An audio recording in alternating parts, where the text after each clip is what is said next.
अभी मैं कुछ दिन पहले ऑपोजिशन पार्टीज के लीडर्स के साथ गया और अब हम कांग्रेस पार्टी के जो सीनियर लीडर्स हैं उनके साथ गए। राष्ट्रपति से हमने कहा कि ये जो कानून बनाए गए हैं ये किसान विरोधी कानून है और इससे किसानों का ज़बरदस्त नुकसान होने वाला है, मजदूरों का, किसानों का।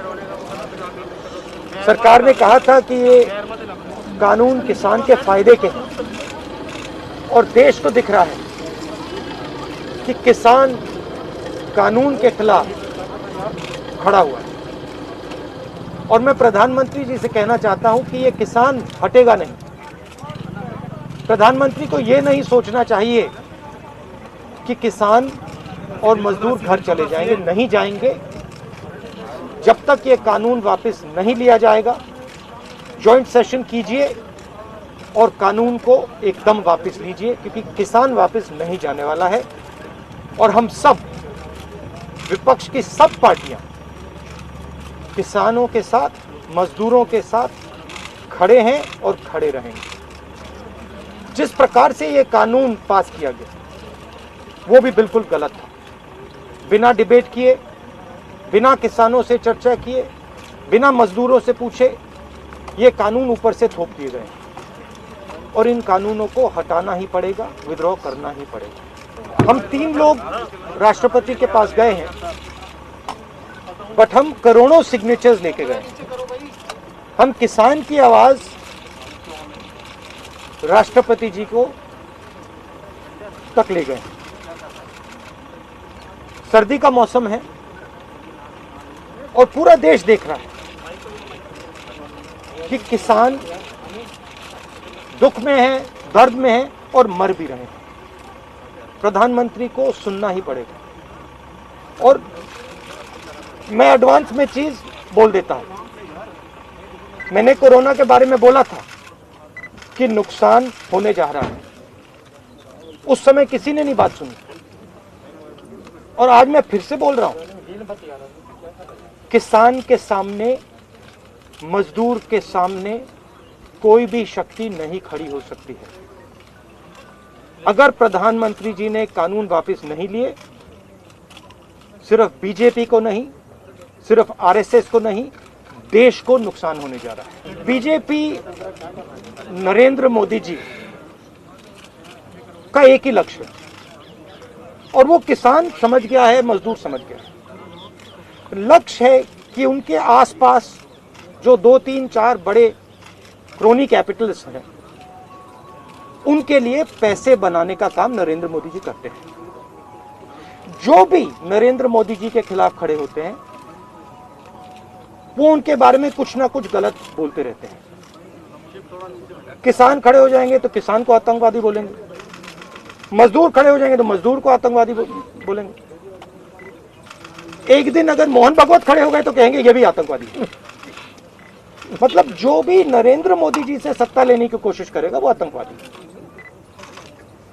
और नरेंद्र मोदी किसके लिए काम कर रहे हैं वो मैंने आपको बता दिया। उनके 2-3 आसपास के क्रोनी कैपिटलिस्ट हैं जिनको वो पूरा हिंदुस्तान पकड़ा रहे हैं। ये रियलिटी है। There are millions of people who live off our agricultural system. Large percentage of our people live off our agricultural system. These are laborers, they are farmers, they are small traders. These are these people, and they are the backbone of the country. Now, we understand that agriculture has to be reformed. What we are saying is that if you destroy this system, these millions of people will have nothing to do. They will not be able to feed themselves, and you will create massive destruction, massive pain in the country. Why is the Prime Minister doing this? It is a very simple calculation. The Prime Minister is doing this because he wants to help 2 or 3 business people. He does not care what happens to these people. He will construct whatever narrative he has to construct to make sure that the wealth transfer that is taking place to 3 or 4 people continues. He will call people terrorists. He will call people anti-nationals. He will call people criminals. He will do whatever he has to do to transfer the wealth from these people, the backbone of this country, to those people, 3 or 4 of them, 5 of them. And that's the crux. And we are fighting this. We are saying that in India, where you have destroyed the agricultural system, will not function. Just like I said, take Corona seriously. Corona is going to kill people in massive numbers if you do not act. At that time they said, scaremongering. Now they're not saying scaremongering. When I suggested to the Prime Minister that do not do this in a centralized way, give power to the chief ministers, he didn't do it. He caused thousands and thousands of people to die because he didn't do it. And then afterwards, after I said it in the press conference, he did it.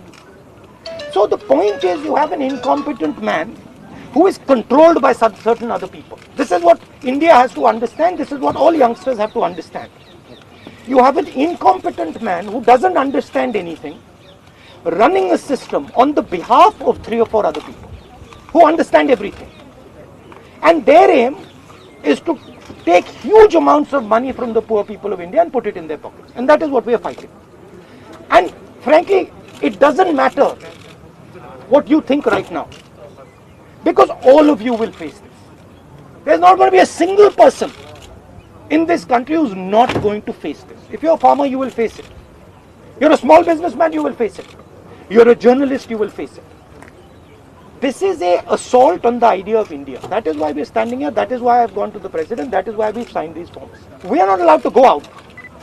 We are not allowed to go out of the ICC office. The police stops us from going out. Why don't you let us go out? Why don't you let me go and tour in the states? See what happens. Every single farmer of this country, every single labor of this country will stand up.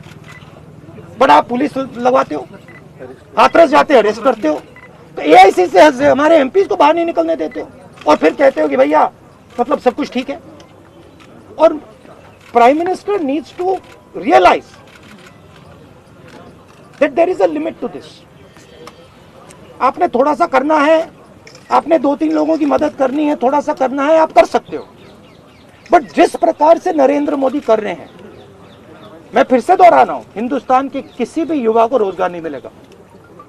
सारे छोटे business, सारे middle size business खत्म हो जाएंगे. और दूसरी बात याद रखिए, जिस चीज को आप सब भूल गए हैं, चाइना बॉर्डर पे बैठा है. चाइना ने हिंदुस्तान की हजारों किलोमीटर जमीन छीन ली है. प्रधानमंत्री उनके बारे में क्यों नहीं कहते? उसके बारे में चुप क्यों है?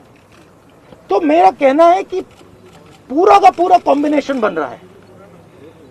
एक तरफ आप अपने सिस्टम को तोड़ रहे हो, आप अपने लोगों को लड़ा रहे हो, आप अपने किसान को मार रहे हो, मजदूर को मार रहे हो, और दूसरी तरफ बाहर से फोर्सेस देख रही हैं, कह रहे हैं कि बहुत अच्छा है, नरेंद्र मोदी हिंदुस्तान को कमजोर कर रहा है और हमारे लिए अच्छी अपॉर्चुनिटी बनने जा रही है. मैं देश को बता रहा हूं, मैं वार्निंग दे रहा हूं कि आप देखिए क्या हो रहा है.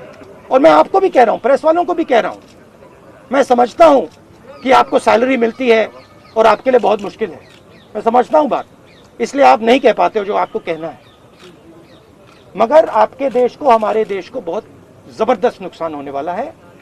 बहुत डेंजरस रास्ते पर यह देश चल रहा है. कांग्रेस के तमाम एमपीज को इंक्लूडिंग प्रियंका जी को भी जो है डिटेन करे, उसका पूरा वो तो तरीका है, इनका तरीका है डिटेन करना, मारना, पीटना, ये इनका तरीका है. बट हम नहीं करते. आपको लगता है सही है?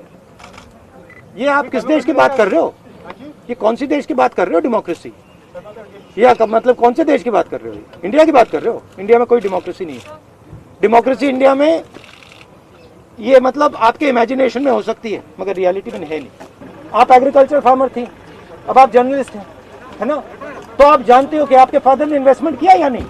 नहीं, मैं तो जानती हूं, लेकिन अरे मैं आपसे पूछ रहा हूँ, आप देश की महिला हैं, आपके पिता ने इन्वेस्टमेंट किया ना? मेरी मदर फार्मर है, उन्होंने इन्वेस्टमेंट किया ना? किसके लिए इन्वेस्टमेंट किया? क्या इन 2-3 लोगों के लिए इन्वेस्टमेंट किया? 24 घंटा इन्वेस्टमेंट करते हैं और उधर इन्वेस्टमेंट कहीं और जाता है, रिटर्न कहीं और जाता है. Thank you.